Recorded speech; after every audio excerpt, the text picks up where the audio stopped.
What up, y'all? This your boy Ace here. Welcome to Afternoons Delight. And I gotta tell y'all something right now. This season of The Bachelorette, the first 2 to 3 weeks has already been, or the first 3 weeks has already been one of the best seasons already. Now we don't know how the rest of the season is gonna go, but we already know there's some drama next week. I'm like, dang, this season is unbelievable. This like every time you look, there's something going down. The theme of this week was, really the girls having the guys, being into the other bachelorette, which was naturally going to happen. And a lot of people think the producers are doing it on purpose, and obviously they are because it's for the drama purposes. And people got to remember that when you're watching this show, man, I know you're messing with people, love lives, and all that other stuff, but the main goal and what people want to see is the drama. Like, a lot of people like to just watch the show for the drama, so you have to accomplish that. That's what keeps the ratings up and everything, or gets the ratings even up. Like, and people have to understand that. So they did that for that purpose, and they didn't do that because I actually think on that level it is working, and I would not mind seeing two bachelors for the next season. Like, it's not something that I want to see every single season because it's going to get old at some point. But it's something that maybe every couple of seasons I like for them to throw that wrinkle in there. I might not even mind them having three at some point, because the more chaos, the better, man.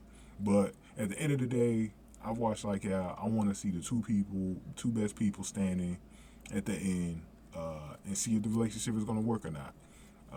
We know more times than not it doesn't, but we have seen a lot of couples from The Bachelor and Bachelorette that they've been pretty successful after the show. So, but let's go through this, man. So this rose ceremony was a mess, man.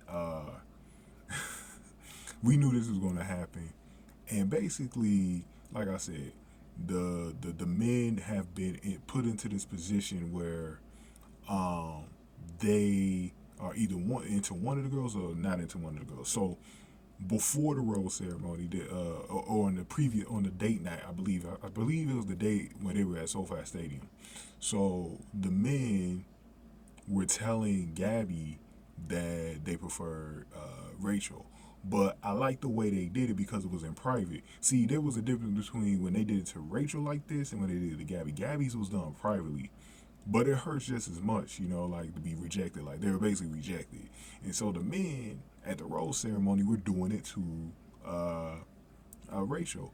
And Termayne was the first one to basically tell Gabby that he didn't want her rose.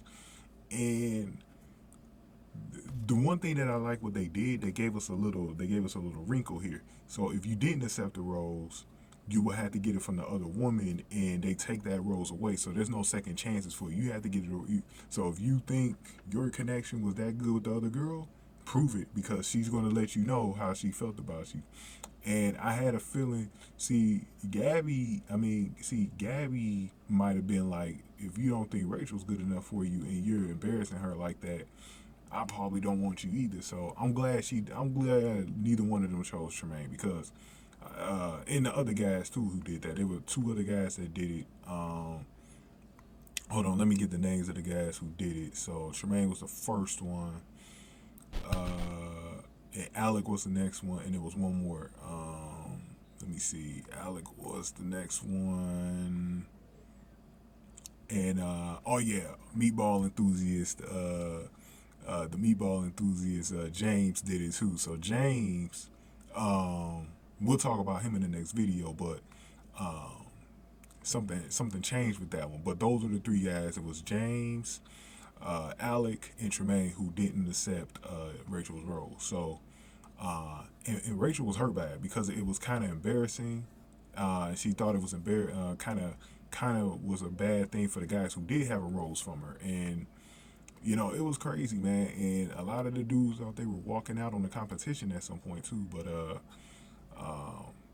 and the thing about it is that, what hurt the men who weren't in that position, they didn't even get a chance to have a vibe with Rachel and Gabby because there was no they didn't have that little party, the cocktail party thing right before the rose ceremony to get some more time with them. But they're gonna have to step up in this next episode because time is running out on them to get their connection with these girls. And that's just what it come down to. So now what happened was, so when the guys did get their roles, they got split into groups, and the groups were only for Rachel or Gabby. And I'm gonna tell y'all something. I don't think that this is gonna work because I still think there's gonna be some dudes in both groups that probably will have a change of heart and might be into the other girl or neither girl at all. And I heard there's supposed to still be some more trouble. So it's going to get crazy, man. And Rachel's actually supposed to have some trouble in Paris, I believe, with one of the dudes talking behind her back. So I can't wait to see who this is. But it's been a crazy season, y'all. It has been crazy. I want y'all to go back and watch this episode, man, if you haven't seen it already. I wish I could post the actual scene, but I can't because of copyright. But, man, it was crazy, man. But get this video a like on your way out here. Definitely hit the like button for me. Share the video. Subscribe to the channel, especially if you're new to the zoo.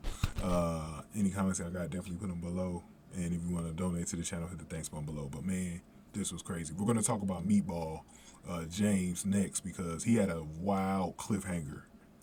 Yes, I'm doing that next. So I'll see y'all in the next video. Thank y'all for watching this. Thank y'all for watching After News Delight.